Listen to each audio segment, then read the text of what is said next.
Welcome to High Noon Club, and let's get started. Today, we are very blessed one more time in High Noon Club. High Noon Club, for the past 6 years, we're almost completing our 6th year. We've had wonderful speakers from around the country come to talk before High Noon Club. We've had James Woolsey, the XCI director. We brought him in just for High Noon Club to talk. We've had Frank Gaffney, Undersecretary of Defense, and many, many more people of that type caliber. Today, one more time, we're blessed to have Dr. Vicki Alger coming, and she's going to talk about education for us. Now, why is education very important? Because we want to have an education-based society. We don't want to have an illiterate society, and it's very important. And I think the decisions we're going to have to make is what kind of an educational system are we going to have? That's really the test, because we know, and without getting into the politics of it, we know the Common Core that we don't like in Oklahoma. We reject that.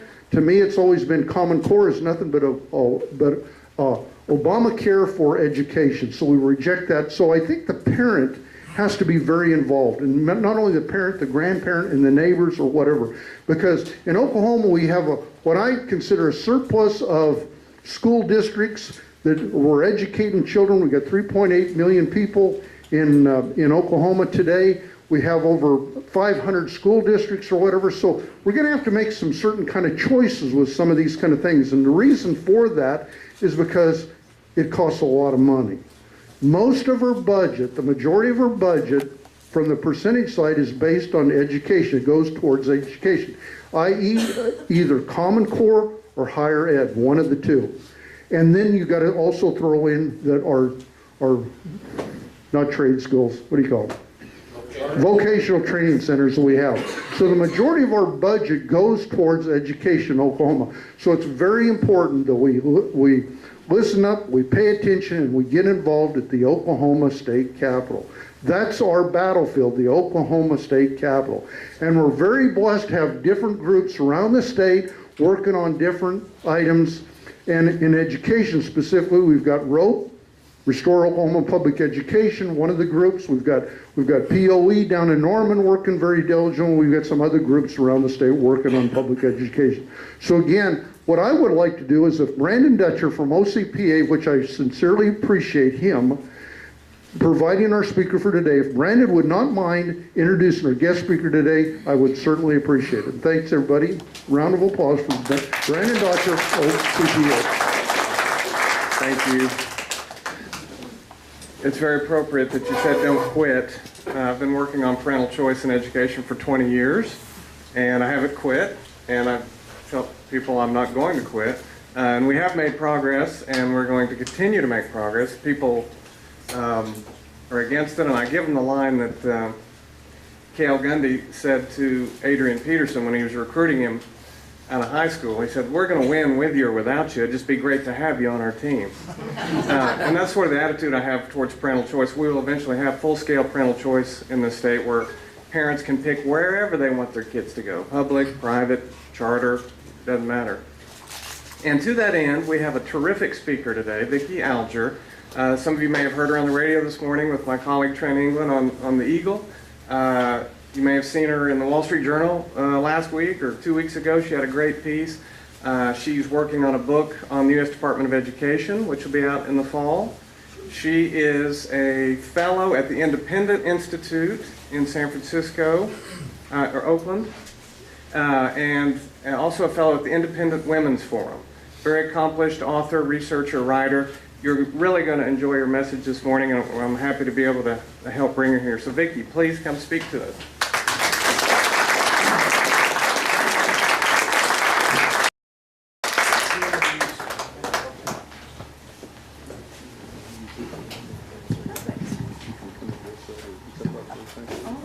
You always have to bring it down.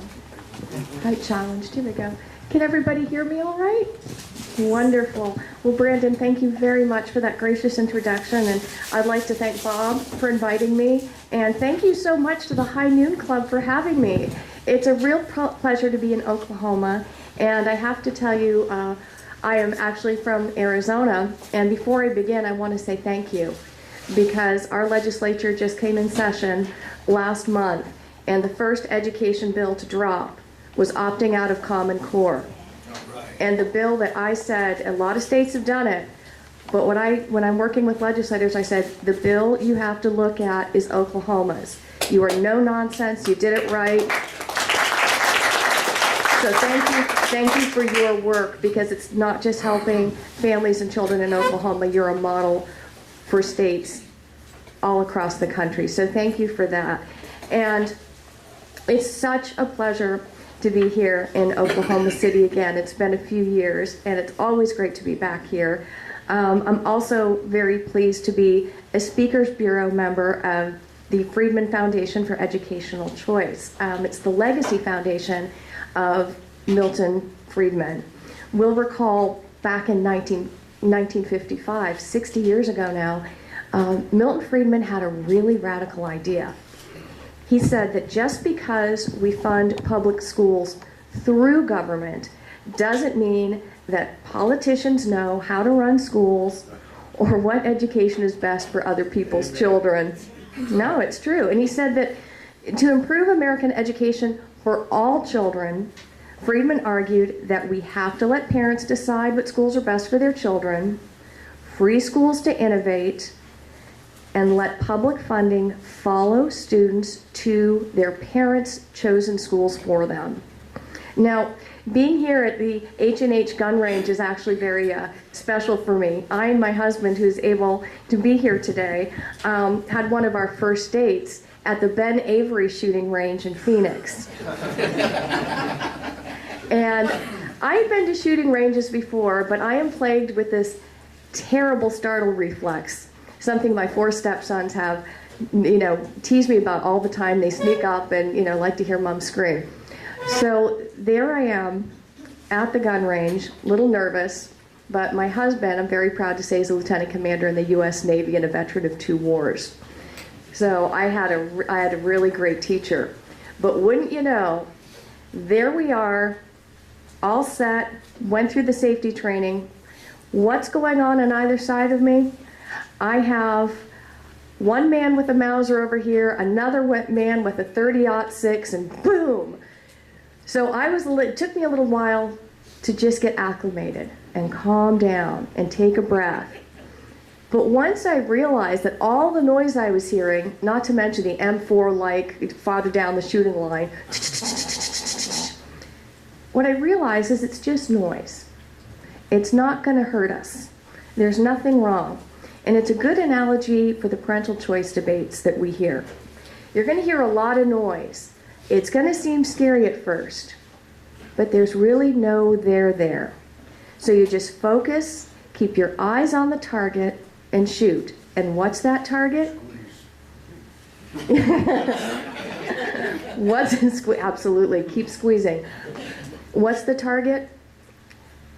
That parents must be empowered to choose their children's education. Period. And it's the question of who knows best that's the beginning of every honest education reform debate. Now this afternoon, I'm going to begin with a brief overview of the latest parental choice program statistics for Oklahoma within the context of National School Choice Week, which just ended on Sunday. And next I'm going to move to where I think Oklahoma could be going, given its leadership role in the country with some of the strongest pieces of legislation to empower parents over their children's education. And I'm going to wrap up with some ideas for expanding parental choice in Oklahoma, given its leadership role, specifically educational savings accounts. Now let's start out with National School Choice Week. This year was the 5th year that National School Choice Week has been conducted, and there was a record-breaking more than 11,000 events nationwide. 65 of them were right here in Oklahoma. There were also a record number of proclamations by governors, mayors, and other local officials, including the Oklahoma governor and the mayor of Tulsa. So what is going on in Oklahoma today? Well, it's a great reflection of what's going on in the country. Today, parental choice programs are increasingly diversified. We'll recall that Milton Friedman talked about vouchers. Public funding follows children to their chosen schools. Well, not only do we have voucher, what I call publicly funded voucher programs, privately funded tax credit scholarship programs, and I make that distinction because how many times, anytime there's a parental choice program, you'll read in the papers, oh, another voucher program, siphoning money from the public schools. That is not how it works, and we can go into detail about how parental choice actually saves money. But we have publicly funded voucher programs, we have privately funded tax credit scholarship programs, and aside from Arizona, which was the first state to have educational savings account programs, Florida also has one too. Hopefully Oklahoma will be the third state to have one in the not so distant future. All told, nearly 340,000 children nationwide are now benefiting from those school choice programs alone. 7 other programs, tax credits, individual tax credits and deductions, are helping nearly 890,000 families nationwide offset the out-of-pocket costs for educational expenses. ESAs are another way. It was very interesting. A poll just came out, National Poll of Likely Voters. And it's interesting because the polling firm was a Democratic-leaning polling firm. It found that 7 out of 10 Americans not only support parental choice, Americans now, a majority of Americans, over 70%, believe that competition is a good thing for public schools. That's a huge finding because so often education can't be combative or competitive. It has to be warm and nurturing. Yet somehow that's supposed to prepare children for a cutthroat competitive global economy.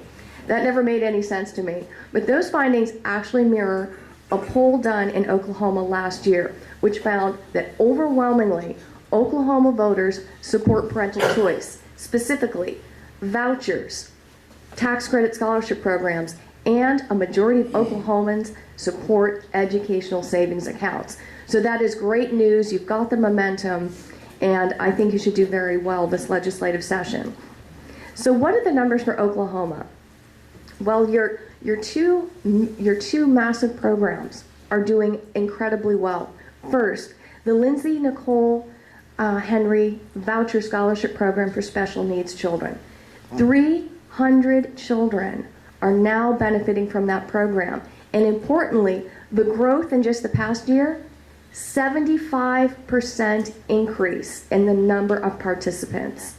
Your other program, the Equal Opportunity Education Scholarship Program, that's a tax scholarship program, that is helping more than 700 students today. This is a fantastic program. As many as 80% of Oklahoma school children would qualify for this program. It is for students who have special needs, are from low and middle income families, which is important because it's not just low income families who need parental choice, also for children who would otherwise attend a failing Oklahoma public school. And it was interesting, I wanted to see how many public schools were deemed failing. So I went through the list, went to the State Department of Ed website, and I downloaded that Excel spreadsheet. I had to stop at just the F schools. More than 160 Oklahoma public schools are deemed failing.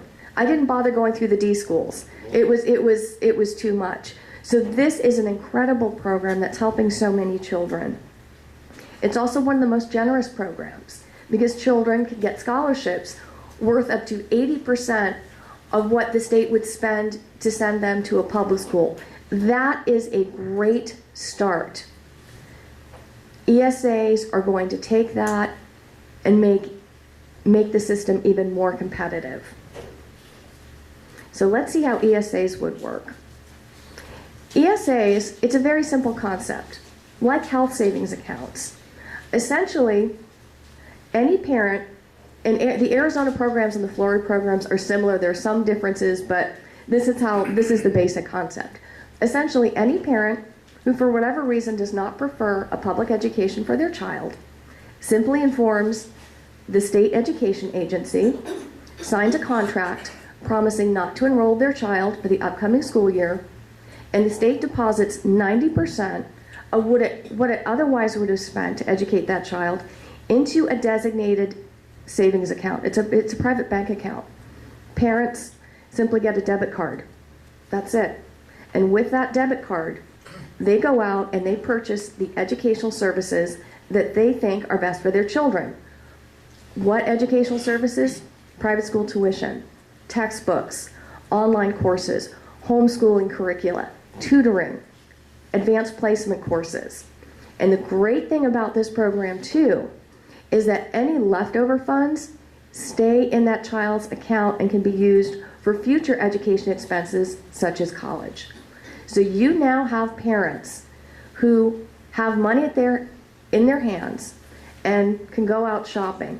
Research on Arizona's program has shown that more than a third of parents who use this program don't just use it for one thing only.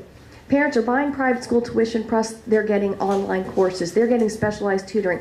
What they are doing is purchasing programs and services tailored to meet the individual needs of their children. And that's very interesting to me, and we can talk about this more in Q&A. There are two cross currents going on in education reform. On the one hand, when parents are given choices and they are empowered, they're not picking a one-size-fits-all. Parents want customization. They want flexibility. Yet on the other hand, as you certainly know here in Oklahoma, Common Core and those sorts of movements are very much one-size-fits-all. That would work if we had one-size-fits-all children. It doesn't work.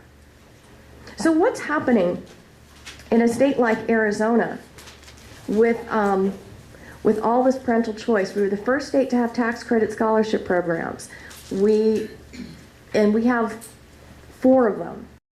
Educational savings accounts. You can pick any public school you want to go to. We do not assign children to district schools. We have one of the most healthy, growing, and thriving charter schools. In fact, our charter schools, our public high schools, are nationally and internationally ranked, even though they get less money. But we've heard all the Chicken Little arguments. Won't public schools, won't that bust public education? No. Here's what's happening in Arizona as a result of parents being empowered. Traditional public school districts that for years have been saying their budgets are stretched to the breaking point. What are they doing? Because they have to compete for students and education funding. You wouldn't believe the innovation we're seeing. We're seeing more language offerings, arts programs, very specialized vocational technical programs.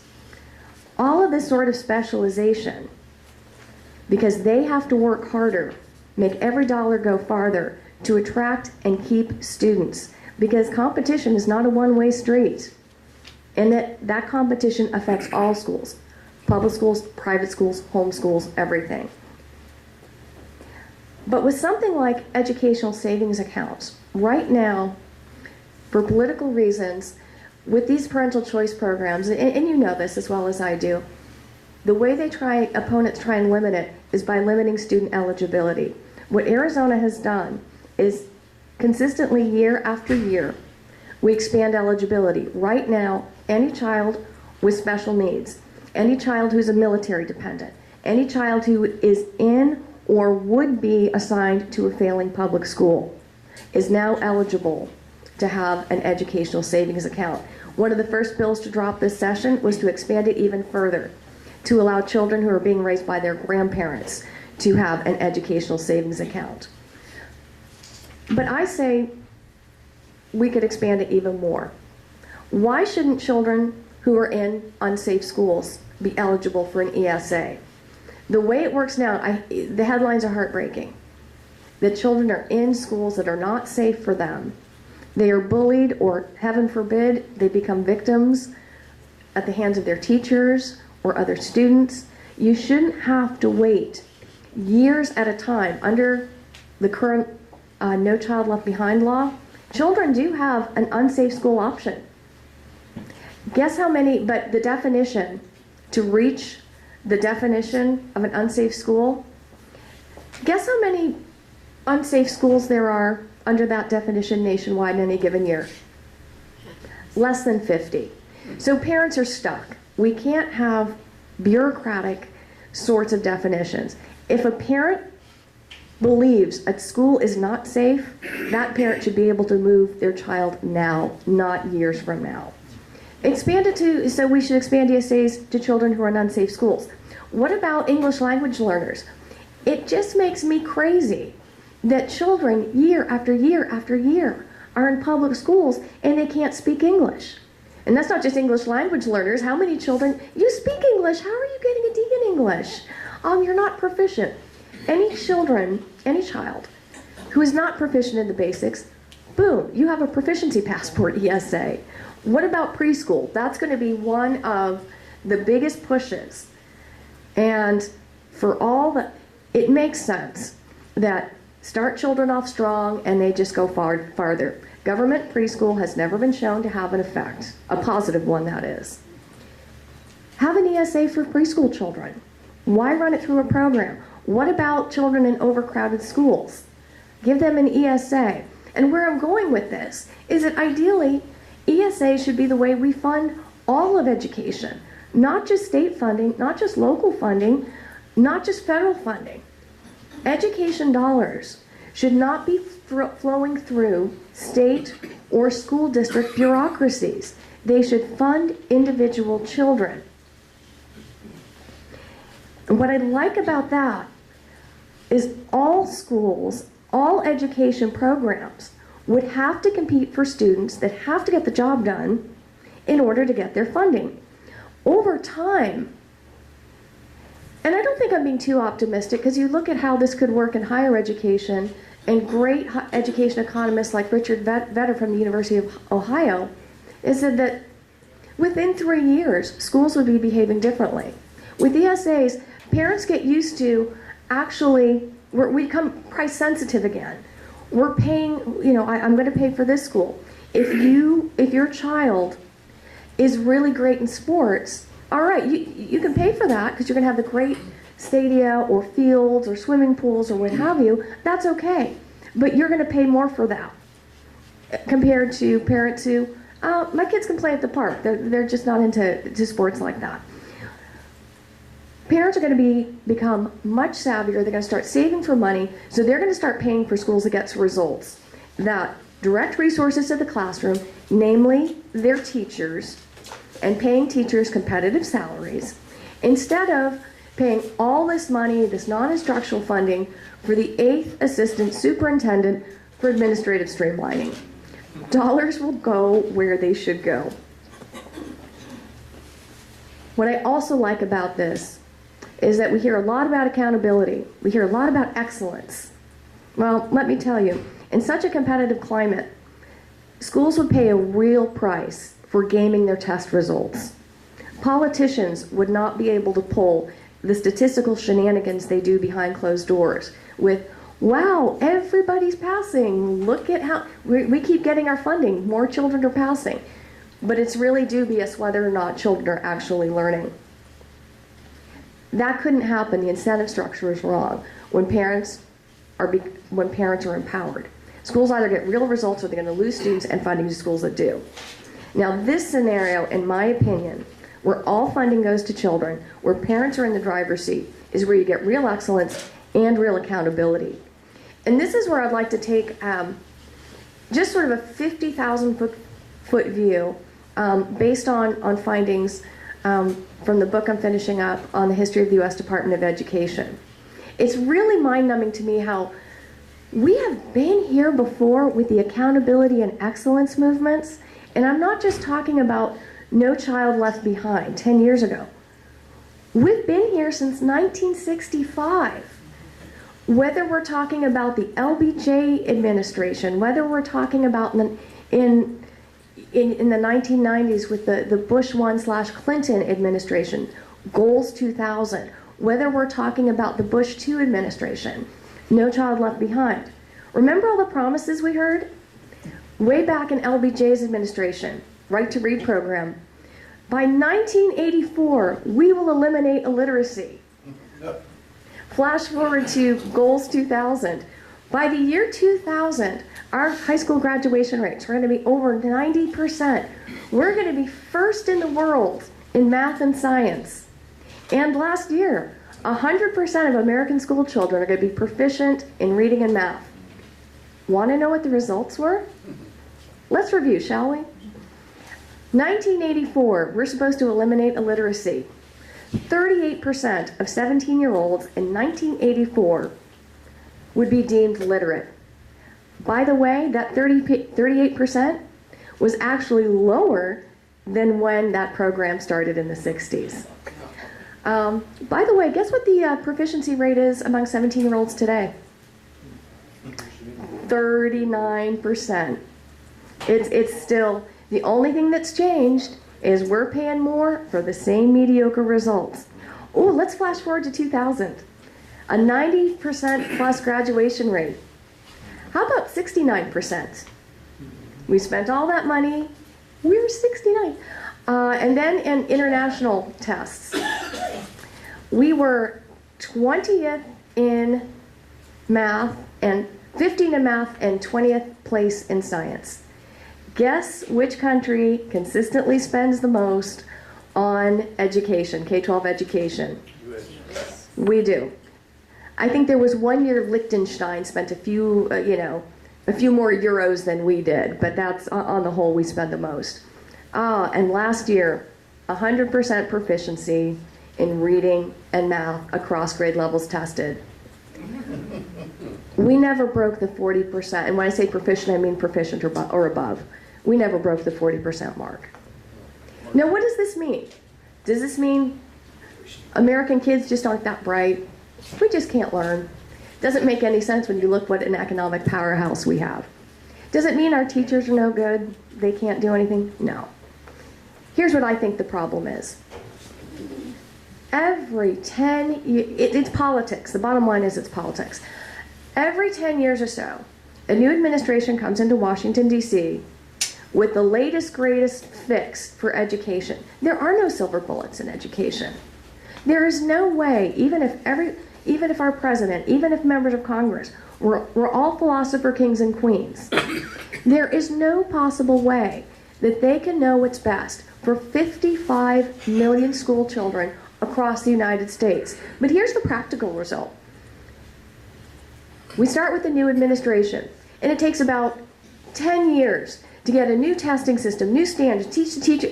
Why do we need to teach the teachers what the standards are? Shouldn't we be working with them to come up with the standards? But that's not how it works. So every 10 years or so, we have a new great idea.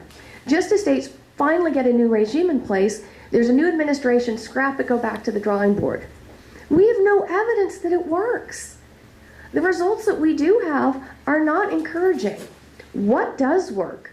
Parental choice, by the way, is one of the most widely studied areas of education out there. Decades and decades and decades. What do we know? Children whose parents are empowered to choose their children's schools, including children from the most disadvantaged backgrounds, are 3 times more likely than their peers to have a college degree by their mid-20s. They have higher achievement rates.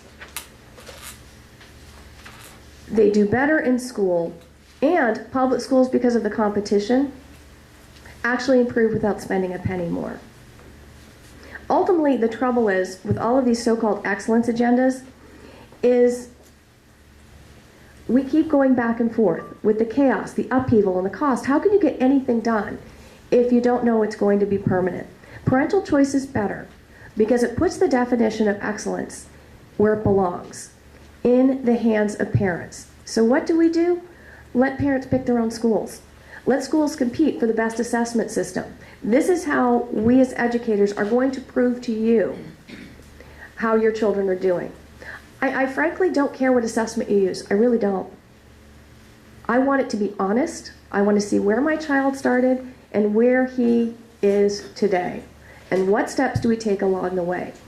That's how you improve education.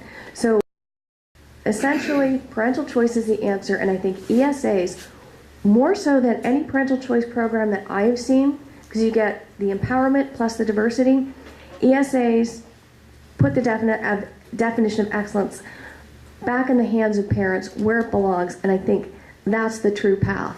to educational improvement for all students. Well, thank you so much, and I'm happy to answer any questions you might have. Okay, great presentation. Okay, start out with question Q&A. Can you raise your hand if you'll please just stand and give us your first name, and then we'll move on to the questions. And the first question. I'm Mark. I have a question about this debit card. Yes. What's to keep the parent from just going out and spending it on what they want to? That's an excellent question. And it can't be, I remember reading in the newspaper years ago with Hurricane Katrina and the federal government gave out credit cards, and read stories of women going and buying designer handbags and men going out and buying all that. There is actually very stringent safeguards in place. What parents do is they get a preloaded Bank of America debit card. And just like you have to do with your health savings accounts, it's only filled for the quarter. Parents have to submit quarterly expense reports. And there's actually a handbook about this thick. It's at Arizona's is very well done. So you have to submit an expense report, or you do not, or you're out of the program if you've gamed the system or you've done something like that. So no money goes out unless you submit an expense report. And I don't think there's a week that goes by that I don't read about, with all of this so-called accountability in the school finance system now, schools gaming the system, superintendents, going to Vegas for a conference or buying helicopters, or even reading about Department of Education programs, all the fraud and the waste. This program is actually much more stringent than the status quo right now. But that's an excellent question. We have to take safeguards like that. Question. Okay. You don't get a question now because you messed me up. Okay. Question. Hi, I'm Lynn, and I'm with Restore Oklahoma Public Education. Can you talk about the constitutional challenge to the ESA law that you had in Arizona? Absolutely. No, this is something that every single program, not just the ESA, and it's the same folks, the chapter, the local chapter of the ACLU, the School Boards Association, the Business Administrators Association, they make the claim that these are public funds, and so by allowing them to go to private schools, we're violating the Establishment Clause. We have fought this with every single, Arizona actually used to have a voucher, and we have a very strict, what's called a Blaine Amendment in our Constitution. Our voucher years ago was stricken down, so we converted it to a tax credit. What not only various state courts, the U.S. Supreme Court has been clear on that, and that's one reason why I use publicly funded voucher versus privately funded tax credit scholarships. With ESAs, let me back up. What the Supreme Court has made clear again and again is public money can absolutely go to private schools if it's parents doing the choosing, not government. That those funds are for an educational purpose. That has always passed constitutional muster. So with ESAs, it was the same argument, that these are public funds going to private schools. But because it's parents doing the choosing, and it's not just private religious schools, parents are using it for an array of options. But the courts have been clear that if parents do the choosing, it passes constitutional muster. But I've got to tell you, our experience has been within days. I mean, the court papers are already pre-drawn up, so the minute something passes, we're in court. It's never worked, but what it does do is it dampens the impact, the participation impact, because parents don't want to enroll their children in this great program if it's going to go away. So the lawsuits are intentional. In Arizona, that's so much a part of our culture now, and the Supreme Court and other courts have ruled so strongly that it does pass constitutional muster. Again, parents doing the choosing and for using funds for educational purposes. Question. My name is Scott. The United States government, since day one, decided the only way to fix a problem is to throw more money at it. And that is proved to not work. the best thing to do is get the parents involved in the kids' schoolwork. If they don't do that, the kids are not going to learn. I'm a product of the California school system, and I graduated high school with about a 2.2 grade point average. 27 years later, I went back to college, or went back to school, and graduated with a 3.97, so I'm not an idiot. But I really believe that the parents need to get behind and help the kids learn so that the kids will take the initiative to try. Otherwise, they just say, hell with it. No problem. I'll get a C or a D, that's fine, no problem. Oh, I have to tell you that that's something that my husband and I are just pulling our hair out with now. 4 stepsons, ages 9 to 15, 2 years apart. One thing that makes us crazy is why aren't the children's assignments online? Why don't we have copies of them? You know, because you want to help your children and do a little quality control, make sure it's actually getting done. You know, because they're children, they want to play and everything. Being told, oh yeah, I'm all done with my homework. You know, can I go out and play now? We're big believers in trust but verify. And having that information right online, this isn't tough stuff. Just put your syllabus online. You know, it doesn't do any good if you hear, you know, so-and-so has missed an assignment or it was incomplete. We didn't know. So I absolutely agree with you that you have to be involved. But I think especially moving with Common Core, hearing horrible things about parents. Teachers won't even, there's nothing online about it. Parents ask, you know, what's the new curriculum? I've heard stories where parents are saying, oh yeah, we get a 1-hour PowerPoint presentation at 2, 3 o'clock in the afternoon. Where are most people? We're working. We can't take time out of the day to get a PowerPoint presentation. So I absolutely agree with you. We have to forge those partnerships because it starts with parents, and schools are an assist to that. Question. My name is Paul. I was just curious about the 80 or 90% funding level. When you were talking about the ECAs, ESAs, ESAs, yes. you said that only 90% or 80% of what would have been spent would be put into the account. Is there any, what's the thought process behind that? I'm sure there's a good reason that I won't agree with, but what is it? Well, again, it does boil down to politics. Part of it boils down to politics. Part of it, I think, is absolutely legitimate. We hear all the time that the problem with education is money. Now let me be clear. I'm a huge critic of these spending rankings and all of this and all these cries we don't have enough money. Money does matter. But when you've got this silo, that silo, and there's no accountability with the money, that's the problem. Now with the 90%, one of the biggest challenges for lawmakers supportive of parental choice is the money argument. And school finance is so complicated to explain. You can't have a bumper sticker message, and then you're going to have people coming out of establishment folks coming out of the woodwork saying this is going to starve public education. And it's one of those arguments that actually used to resonate. It doesn't resonate as much with people. It used to resonate that, wow, if we let people leave the public schools, that funding goes with them. So, you know, they'll be drained of resources. Okay, the reality is, so the 90% is, look, it's just 90%, you keep the 10%. For students you don't have.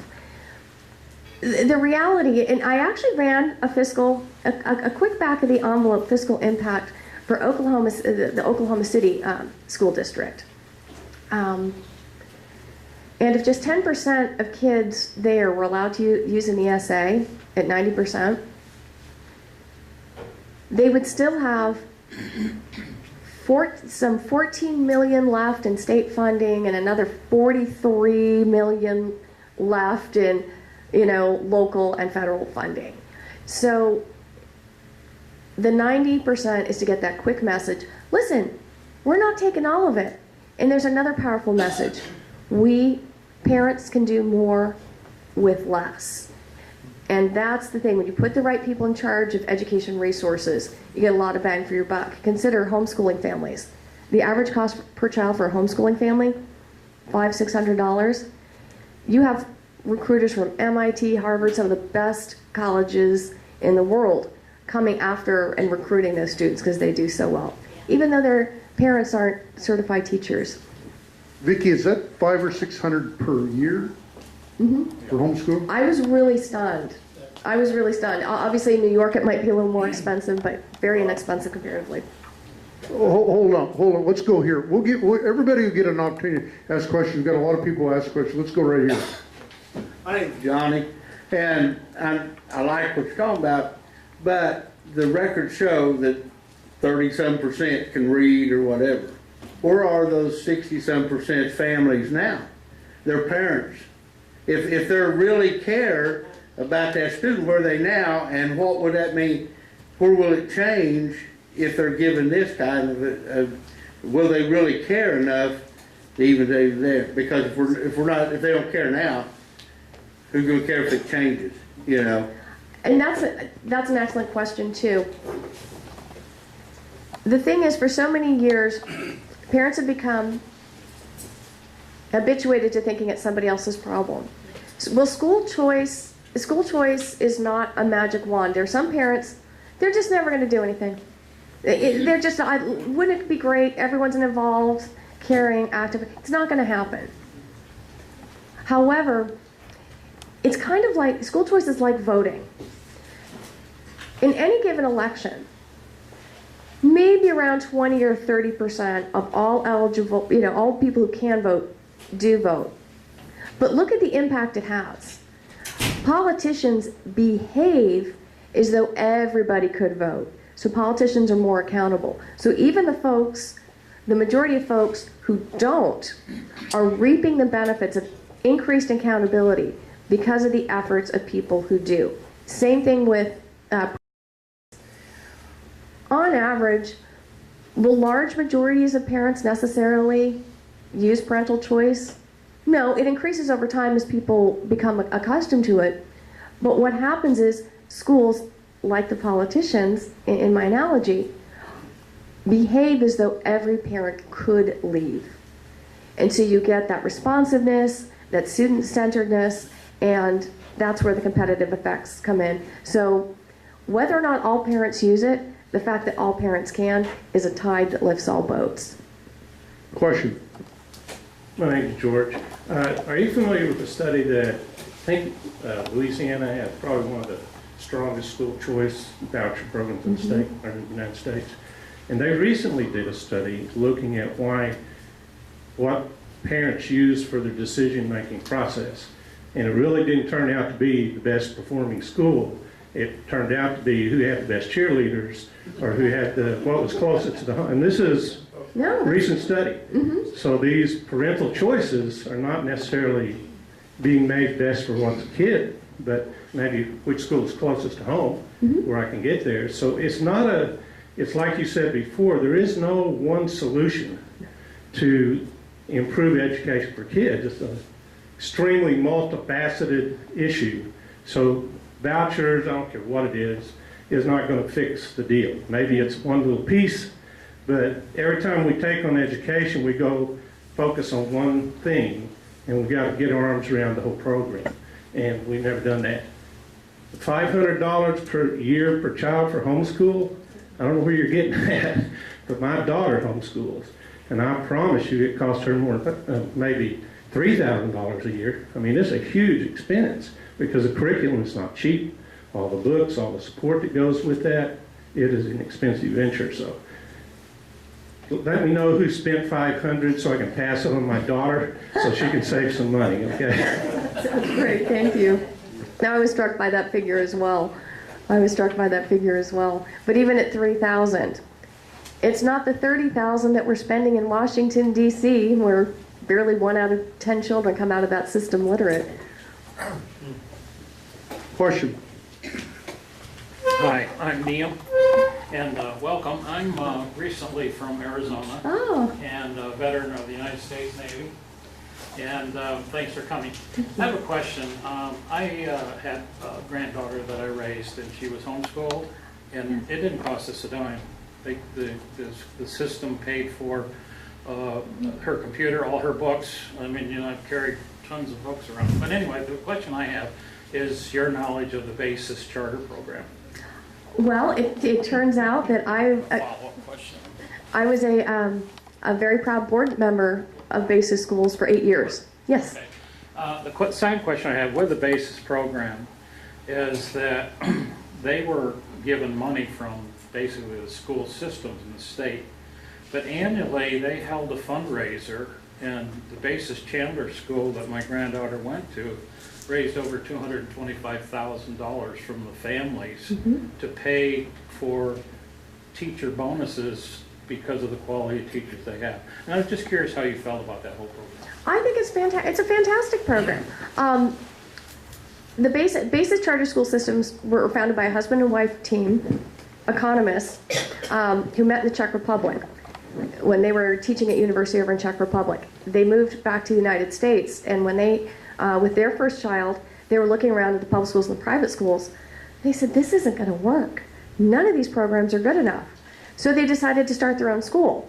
They said, heck, we couldn't do any worse. And the philosophy is, you can have the best curriculum, the best standards on paper, but if you don't have the best teachers to teach, it's all for nothing.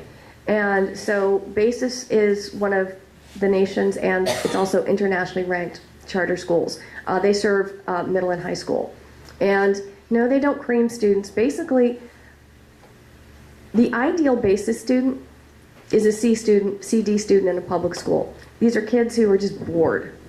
And once you give them great curriculum, great teachers, and very challenging. My oldest stepson went to BASIS for a couple of years. In middle school was studying Mandarin, and he's statistics and all of that. They also get less money. Arizona charter schools get about $1,500 less per student. But they don't have huge facilities, and they've actually done a lot of studying about not moving kids around. Kids take 7 courses, you know, hardcore science, math, everything. And it's all down to business. There's no lunch program. There's no breakfast program. There are tutoring programs. But it's just all focused on the kids and what they need, and no nonsense. In fact, BASIS had to sue the state because the state curriculum said you had to teach this subject in this order at this grade. Why are you telling an internationally ranked public high school how to teach? So we sued the state with some other charter schools and got out of it.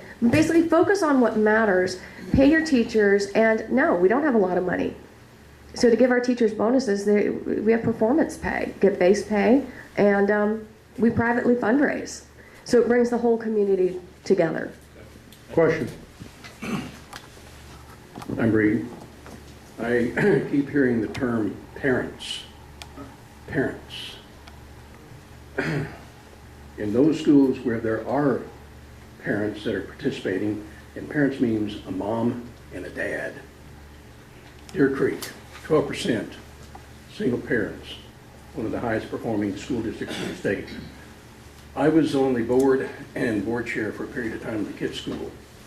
KIPP is a black school, it's a charter school, it is a national blue ribbon school. It is the highest performing middle school in the state. It's 89% black. It's low income. Those kids can learn when you put them in the right environment. The problem with our government schools is the lack of competition. Competition will improve. Look at the change that a competition has made just in eye surgery.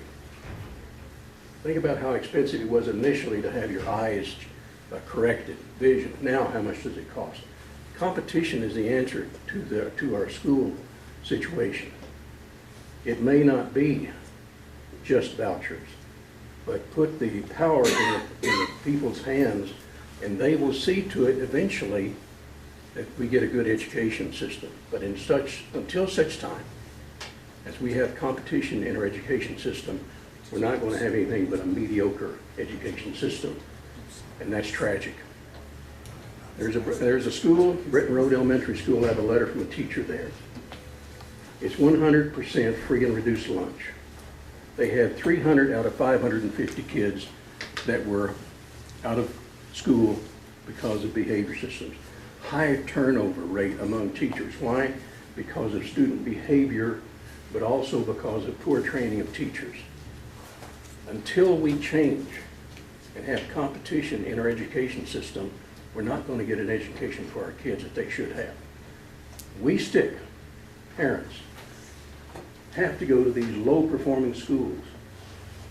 Whenever Luther Bohannon required busing, Northwest Oklahoma City scattered like quail. They went to Edmond. Edmond has good schools. But those people that couldn't leave these schools are still stuck in these low-performing schools. They need to have the right to send their child wherever they think they can get them the best education. Absolutely. Absolutely. Okay. Now, let's actually think of this way. Here's where the competition stopped, according to Bob Dane. In 1965, when we created Department of Education, the competition then stopped. Previous to that, we had, let's say, 50 states that had their own school boards. So the competition stopped. So what Reed's actually talking about, it actually stopped. But not only that, in Oklahoma, here's where it stopped one more time. It not only went from the state to the federal government, it also, when the state more or less kind of took it over, it took it away from the school boards and put all the restrictions. So there's your competition. Take that away, every vehicle, that's what you're going to wind up getting. So we need to remind ourselves, because the reason I say that, I'm going to say I was technically wrong a couple years ago when we talked about these school boards in Oklahoma, is that we may be doing a better job by having more school districts than less school boards. That's what I'm concerned about. And at one time, when Ginger Tinney, she had that movie, We Are Rural, like rural Oklahoma, and I was one of the kind of persons they interviewed, and I said, oh no, we need to get her down to 20 or 25, and let's compete like Florida does with their 35 school districts. My gosh, that may have been a classical answer being wrong at the same time, because the competition does create the better environment. And that's where Reed is talking about, and somebody else, I think Johnny over there was talking about the parents' involvement within the schools and within the district. So where's the best involvement? It's in the school district. Okay, question. Let's see, right here. My name's Jim. Concerning the Arizona program, when you have that fund set up, that debit cards will work from, does the state determine any kind of qualifications for which schools, what type of teachers will they be allowed to use the card for, and homeschooling? How do they handle that with the debit card? What Arizona does is, this has been our habit. There's a strong animus in Arizona not to overregulate. And so all of our school choice programs tend to start out very broad, low regulation. And then we go back if there's a problem. As it stands right now, no, the state does not, the Arizona Department of Education does not micromanage that. They say there's a disclaimer on a case-by-case basis. We may have to send in an evaluation team, because there is a requirement that students enroll in a program that encompasses the basics: reading, math. Is there any follow-up on how the students did? No. They have to take an assessment of the parents choosing, so any assessment progress has to be reported to parents, but no. And that to me is the best accountability. Question. Hi, I'm Don. Those states that have implemented this process, do you have any figures on how many of those parents opted to send their kids to Gulong schools? To what schools? Gulong. It's a Islamic-based Oh. school system, and you probably wouldn't have an idea of that. I have not seen that, but I can tell you from our flagship tax credit scholarship program, which is wide open for everybody, no means testing or anything, from 1997. There is language that funding cannot go to any school that teaches the overthrow of the American government, and the ST school tuition organizations. They got together because Florida was catching heck about concerns over that. So the nonprofit scholarship granting organizations actually got together and came up that with the plan that they will not award scholarships to any schools that advocate the overthrow of the United States government, violence against the United States. So that's how they handle that. There are Islamics, they do attend Islamic schools, but all schools have to say that they don't teach that, and they do follow up. Question? Hi, I'm Julia.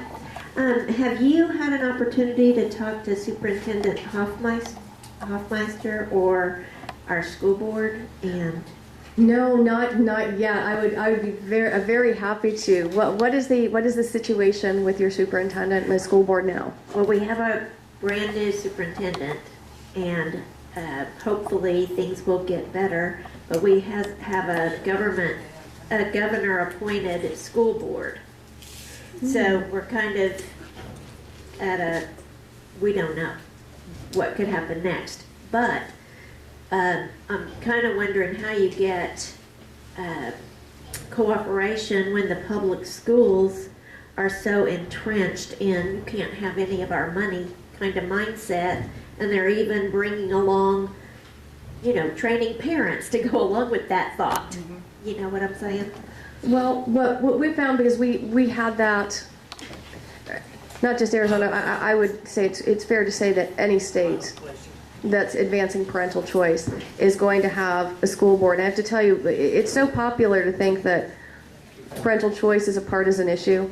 Let me tell you, the most on-paper, hardcore, right-of-center elected official gets one cranky phone call for a superintendent, fold like a cheap chair. But on the other hand, you have Democratic elected officials who are representing lower income areas, and they're hearing from parents saying this is a godsend, this has been a lifeline. The best thing to do against those folks is you get parents who are benefiting. And because the first thing, our system doesn't exist for the sake of the adults, it exists for children. It's not their money. It isn't. And once you get the overwhelming, what I consider the quieter majority of parents, that shuts down because you look terrible and you get individual children. Really? Why can't this child have a choice?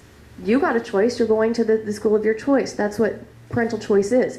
Your choice should not deny other parents their choices. And I think that sort of argument works, and you just get parents who are benefiting and their children.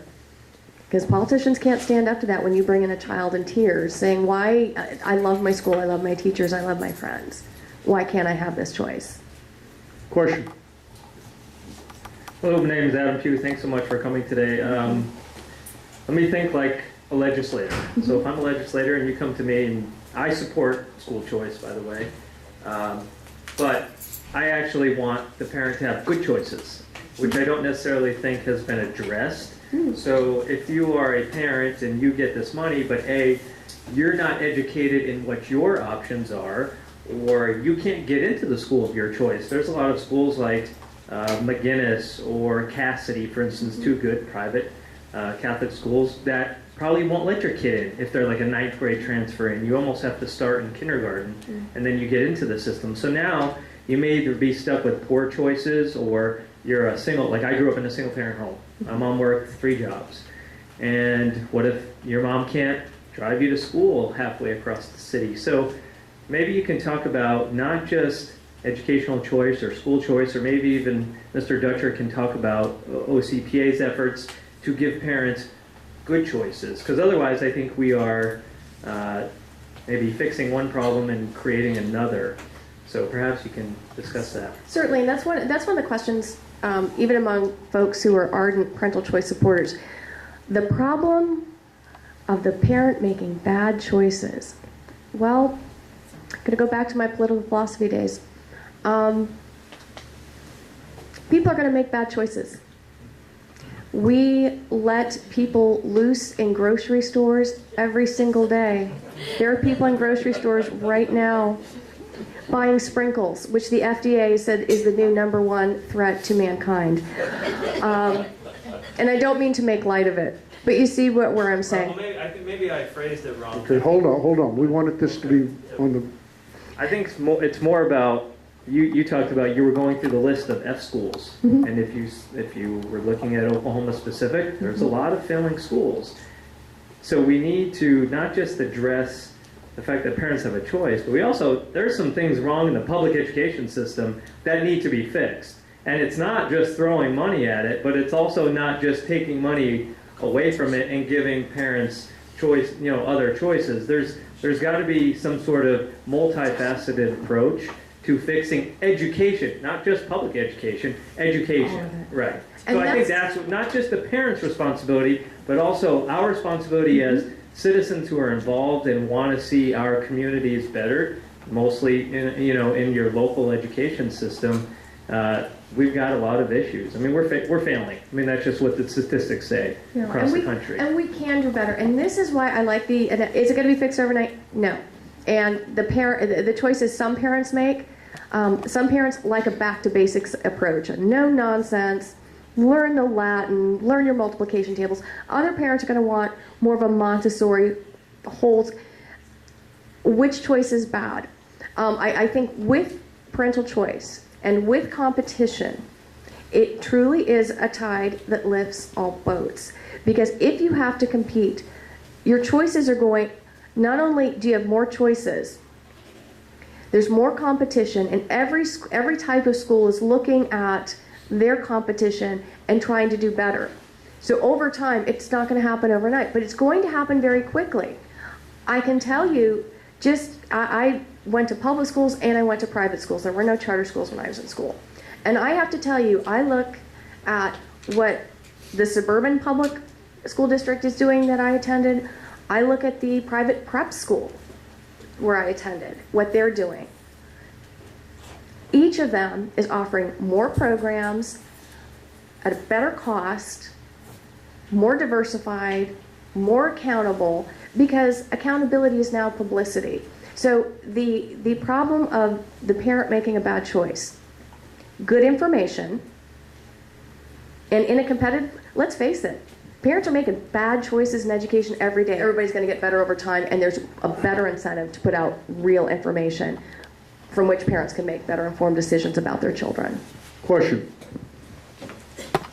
Hello, my name's Lewis, and I want to thank you for coming. Thank you. I spent a few years in the school system, and I've negotiated finances. And I have read a financial report from a large school system. Mm-hmm. It will make you insane. Thank you, it will. If there are so many legal ramifications about spending taxpayers' dollars that you can go to jail for buying somebody lunch.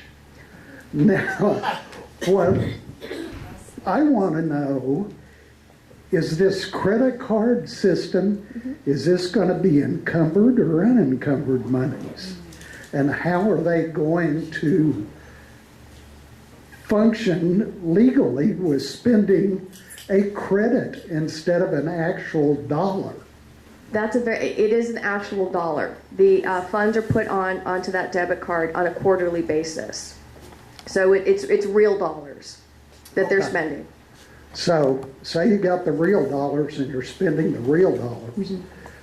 The people that are spending these dollars, how are they going to be held accountable for if they buy somebody lunch? Oh, I see what you're saying. The thing is, they would have to return the money because in order, only a quarter, the card is filled up quarterly. So your first disbursement comes in late summer. You have to submit detailed receipts. You have to sign a contract. And part of the contract is you spend it on a disallowed expense, because it's very clear. Parents get their sheet. You can spend this, this, this, this. There's a hotline in case there's anything else. But you have to submit an expense report with receipts in order to get your next disbursement. If you have spent something that is not allowed, you have to pay it back. So when was the last time we had that in education? When was the last time we had that in education? So all the times there's fraud or waste, or we just don't know where the money went. it gets paid back. It's just about anything that you can do that does not pertain to education, and that is, anybody can say what it is. No, it's actually pretty well, and I didn't go into the weeds on this one. The law is very clear, and the parents have to sign a contract that is absolutely clear on what counts as an educational expense and what does not. So you have to sign a contract that you understand that, and you will not do it, and if not, you're paying the money back. Question. My name is Matt, and my kids all went to Mustang schools here in Oklahoma. And from observing my 3 kids over all these years, every time I go to school and there's a ceremony or something where they're giving out awards or certificates or merits, it seems like we have a lot of Orientals in our deal. I'd like to know, and maybe you already know, what makes them, almost everyone I know graduates with a 3.5 to 4.0 because the families actually take an active part in sitting down and hey, you're not going to play your Xbox or your Nintendo. You want to do this. Yeah. It's just, it blows me away because it doesn't matter if they're playing a cello or violin or a piano or what. There's one of my neighbors up there who, mom and dad have a little Oriental restaurant. Hey, it's great. It's fantastic because they're taking advantage of something that our kids don't really realize they've got. Because over there, their quality of education is very poor. It is very poor, and that's it. Families being involved. There have to be clear expectations, clear consequences, and you have to be consistent with it.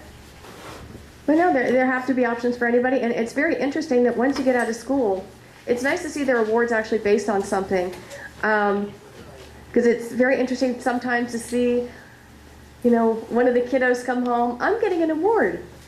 Why are you getting an award? You turned in your homework late. Why are you shouldn't, that's not how life works. Life, it's pass fail. It's not, we'll make it up later, we'll give you extra excuses. So that's the struggle. Like giving a trophy to all the football players and all the wrestlers. Yes. It didn't matter if they won or lost, you still get a trophy. No, you're all special. And listen, I don't want to be mean to children, but the world, that's not how the real world is. And I think we always joke that childhood is it's adult boot camp. You're gonna learn how to be an adult by consequences and accountability. Fox News, you ever watch Waters World where O'Reilly has him go to the campus or wherever? I have not seen. seen. Can you tell me who the president of the United States is? Oh. And what war? Who did he fight in World War II? You'd be surprised. Just simple questions like that. They have not a clue. Let's go here. Okay. Is there any other questions? One of the questions I really have, and I think Reed kind of hit on it, is that. But I think I know the answer. But in a way, I'd like for you to address the question. Would be, I believe, and most of us in here were kind of coming to these conclusions. We know, and Mac's talking about that, parental involvement. Take the parents completely out of the equation, because we've got so many school districts in Oklahoma City, or I should say schools within Oklahoma City, and literally throughout the United States, there aren't any parents. There are none. So how do those kids actually get that choice that we're talking about giving the choice to? Now, how would you actually address that? And some of the parents, what I would say, we don't want them making choices for their children because they've just been incarcerated, been getting ready to be incarcerated, and on and on and on. We could use a whole bunch of superfluous kind of dialogue regarding that because, and my reason for saying that, 5, 6, 7 years ago, I met this one kid through one of the Baptist homes here, and he just recently came from my home state of LA. His mother was a drug addict prostitute, which would follow along. His dad was a gangbanger for Southern California. And the poor kid didn't have an opportunity. But he was literally 16, 17 years old, very well tattooed, very muscular, and been on the streets of Southern California for 3 to 4 years. That's where he lived. He didn't have somebody to make choices for him. What do we actually do with somebody like that? And we're becoming now a surplus of kids like that, because I can tell everybody in this room, I know from knowing him and the experience of going through that with him, at any one time in Oklahoma County, this is just in Oklahoma County, there are 50 kids like him and girls that don't even have a place to go. And what the Oklahoma County does, they'll rent motel rooms and put them up in motel rooms. So how do we deal with that part, or do we deal with it? Well, parental choice programs in and of itself will not address that. The best we can do is make sure that these children, that's why I think we talk about parents, we do extend it to grandparents, we do extend it to guardians, but once you have a much more open education marketplace instead of a monopoly, why not have civic groups or religious groups who take in these children? I think of Catholic social service as something that, my husband and I have been involved in. Let them open schools. We have private philanthropic organizations, for example, the Pappas School, that works with homeless youth. And they do a great job. And you know what the biggest problem? Again, we can't solve all of society's ills. The biggest problem I have seen is a woman who helped found that school, Dr. Sandra Dowling, who, because she was so successful with these children, and her school got a fraction of what everybody else got, it didn't have the fancy buildings, she became a political target. She did. She became a political target. The school ultimately closed down. It has since been taken over.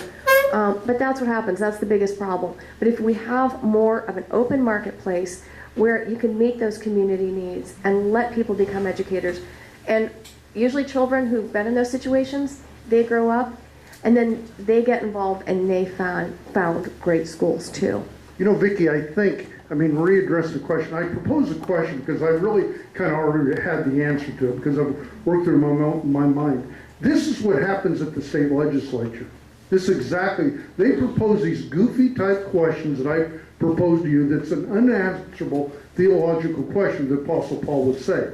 We're going to argue about the whole scripture, but these are just some that we're never going to know, because only God himself would actually know the thing. That's why we can never move forward in public education or a whole bunch of other things in government, because there's some goofy legislator talking about 0.100% of the population. The majority of the population is not in the situation I'm talking about. That's the great minority. That's why we can't move forward, and we've got to stop the nonsense and quit listening to these people. Because again, the things that you're proposing, I absolutely agree in. It's in like I was previously saying, 1965, when they started the Federal Department of Education, that's where competition stopped right there, because now the federal government started dictating to states what they're going to do if they want to receive these funds, and it goes on and on and on. That is an open book. We know that they've lied and they've distorted the truth, what they're actually going to do. They've dumbed down our educational system in America. Any questions? Okay. Okay, we're done? Vicki, I really appreciate you coming. Very appreciate you coming. Thank you very much. And another person I really do appreciate is Brandon Dutcher with OCPA and what they're actually doing, trying to solve and resolve issues within Oklahoma. We're very blessed to have that group. This is the second time we've partnered up in less than a year with OCPA, and I appreciate OCPA, and I really appreciate meeting and learning from you, Vicki. Thank you very much. Thank you. Dr. Alger, thank you. Play the music.